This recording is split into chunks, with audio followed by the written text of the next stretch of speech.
नमस्कार। उज्जवल भारत के आज इस नए अंक में आपका हार्दिक अभिनंदन एवं स्वागत है। साथियों, मैं बहुत पहले ज़माने की बात कर रहा हूँ, जब परिवार में बच्चे ज़्यादा होते थे, लड़के ज़्यादा होते थे। लोगों को लगता था कि लड़के जितने ज़्यादा होंगे, हमारी बातों को, हमारे बिजनेस को, हमारी विरासत को संभालेंगे और संभाल कर आगे चलेंगे। फिर धीरे धीरे वो दिन आ गए जब बच्चे कम होने लगे और लोग सोचने लगे कि छोटा परिवार हो। जब पहले ज़माने में बच्चे ज़्यादा होते थे तो माँ बाप या पिता अपनी चीज़ों को ट्रांसफ़र करने के लिए लड़कों का चयन करता था कि हमारी विरासत को, हमारी वरासत को कौन संभाल लेगा। अगर 4 लड़के हैं तो इसमें कौन लड़का तेज है जो हमारे इस बिजनेस को या हमारी परंपराओं को ये संभाल लेगा और अच्छी तरीके से चला लेगा। और फिर उसी लड़के का चयन हो जाता था। फिर धीरे धीरे जब बच्चे कम होने लगे, 2 बच्चे या 1 बच्चा होने लगा, तब ये बहुत बड़ी समस्या आ गई। अगर 2 बच्चे हैं तब भी चयन हो जाता था, लेकिन जब 1 बच्चा हुआ तब कोई विकल्प नहीं होता था माँ बाप के पास कि अपने व्यवसाय को, अपने बिजनेस को या अपनी विरासत को किसको सौंपे। अगर उस लायक है तब तो बहुत अच्छा आगे बढ़ जाता था, लेकिन जब ये फादर को लगता था कि इस लायक नहीं है तो बहुत टेंशन में होता था, दुविधा में पड़ता था कि अब किसको अपनी चीज़ों को हम किसको संभालने के लिए दे दें। दोस्तों, आज भी यही स्थिति बनी हुई है। मैं आज बात कर रहा हूं महाराष्ट्र की, जो अभी चुनाव हुए हैं, इलेक्शन हुए हैं पार्षदों के। उस इलेक्शन में आज बहुत बड़ी हार ठाकरे बंधु की हुई है।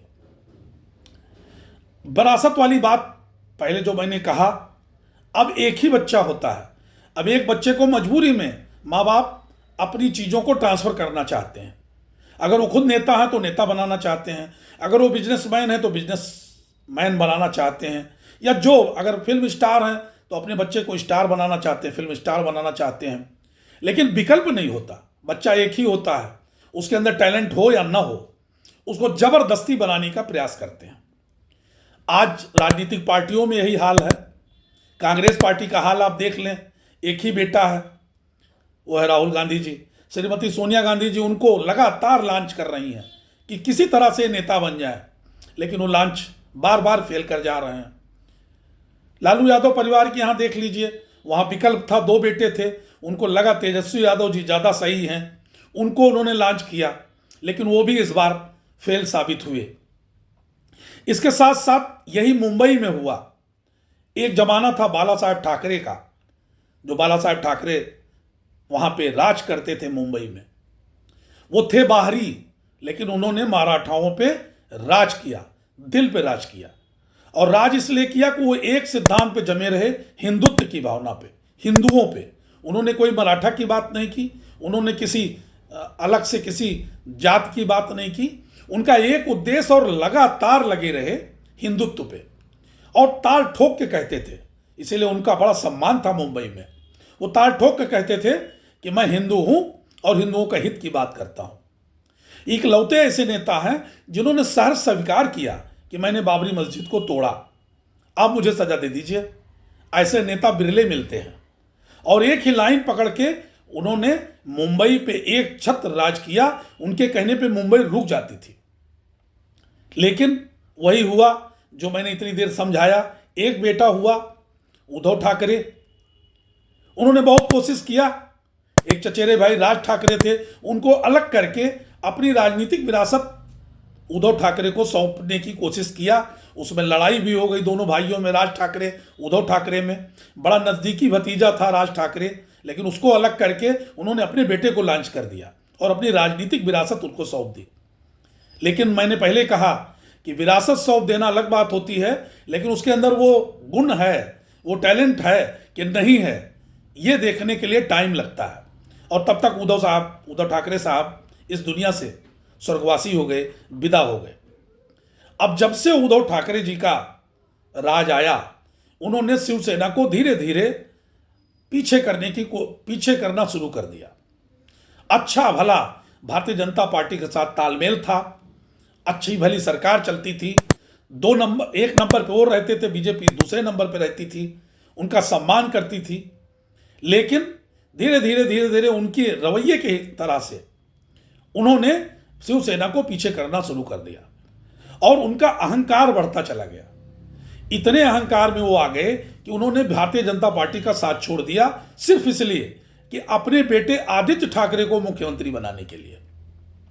जबकि अगर उद्धव ठाकरे जी जरा सा मजबूत व्यक्तित्व के होते या मजबूत राजनीतिक के होते तो अपने बेटे को डिप्टी सीएम भी बना सकते थे, जो भारतीय जनता पार्टी सहर्ष स्वीकार कर रही थी। लेकिन उन्होंने वो न करके एक जिद करके कि अगर मैंने विरासत पाई, राजनीतिक विरासत पाई, तो मैं अपने लड़के को भी विरासत दूंगा। इन्हीं के तरह आदित्य ठाकरे जी भी हैं, कोई राजनीति से मतलब नहीं है। ये ऐसे बच्चे हैं, राहुल गांधी, आदित्य ठाकरे, ये सब बड़े परिवार में पले हैं, ये जनता की बातों को समझते नहीं हैं, ये चार दीवारी के बाहर नहीं निकले हैं और इनको जबरदस्ती इनके कंधों पर राजनीति विरासत लाद दी गई। उसी खेप में आदित्य ठाकरे जी भी हैं। उन्होंने आदित्य ठाकरे जी को डायरेक्ट मुख्यमंत्री बनाने के लिए जितने पुरानी साथी भारतीय जनता पार्टी से बगावत कर दिया और उस पार्टी से मिल गए जिनके बारे में जिनको बाल ठाकरे साहब ने लगातार उनके खिलाफ लड़ाई किया, कांग्रेस के खिलाफ। उस कांग्रेस से वो जाके मिल गए और उस पार्टियों से मिल गए जो कि मुस्लिम परिस्थ पार्टियां कहलाती हैं। अजीत ठाकरे वहां सबसे मिल गए जहां पर उनको जो बाला साहब ठाकरे जी कभी मुंह नहीं लगाते थे, जिनको उनके साथ जाके मिलकर खुद मुख्यमंत्री बन गए।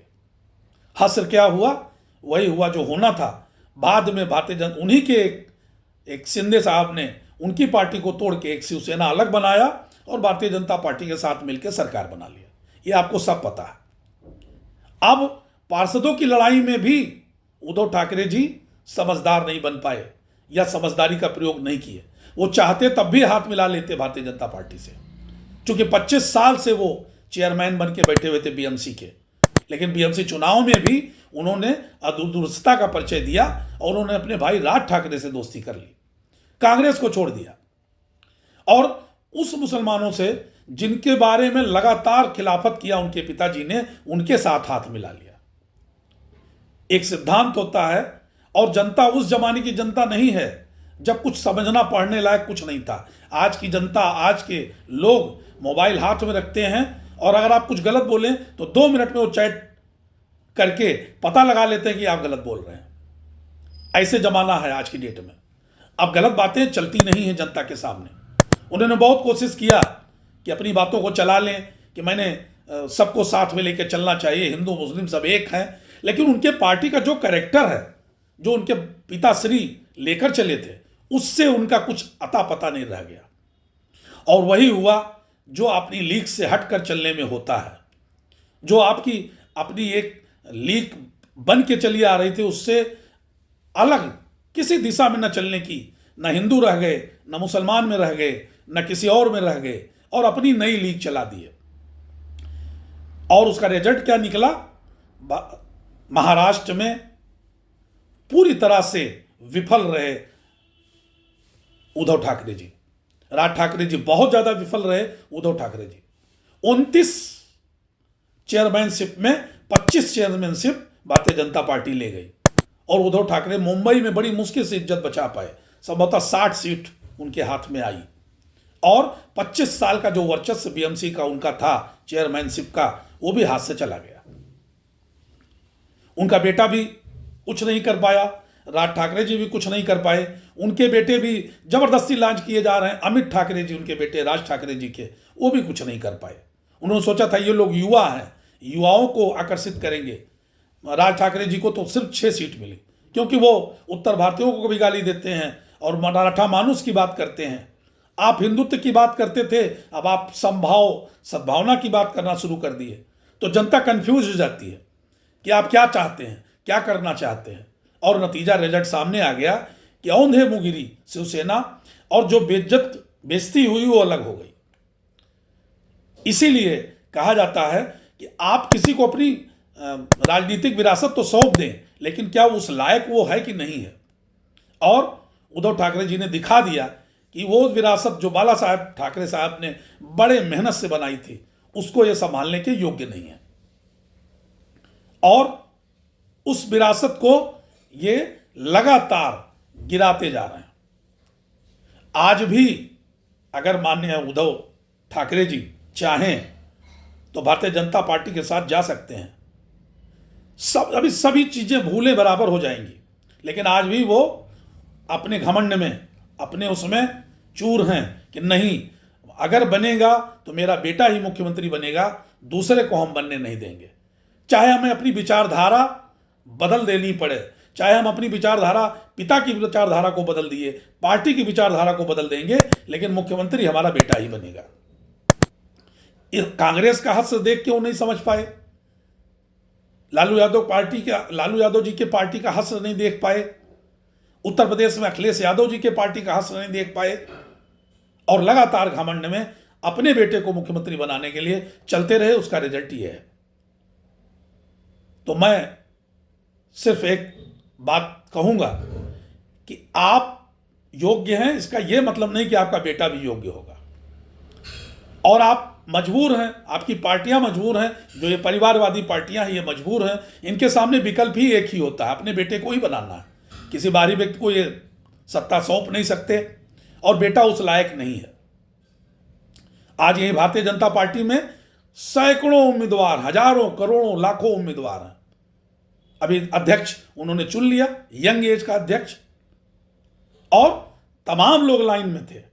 लेकिन आज ये समाजवादी पार्टी, लालू यादव जी की पार्टी, ठाकरे जी की पार्टी, शिवसेना या अखिलेश यादव जी की पार्टी में बेटे को ही बनना है और कोई विकल्प नहीं है।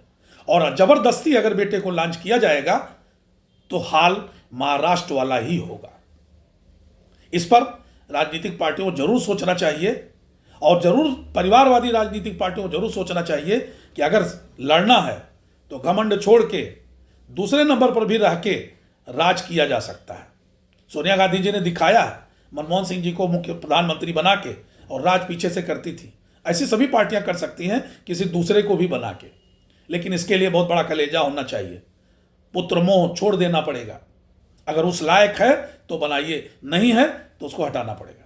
और ये शायद राजनीतिक पार्टियां, परिवारवादी पार्टियां नहीं कर पाती हैं, जिससे इनका हश्र खराब, दिनों दिन खराब होता जा रहा है। और अगर इस पर इन्होंने सुधार नहीं किया तो इनकी पार्टियों का अस्तित्व खत्म होता नजर आएगा। आगे फिर मिलते हैं नए अंक में। जय हिंद, नमस्कार।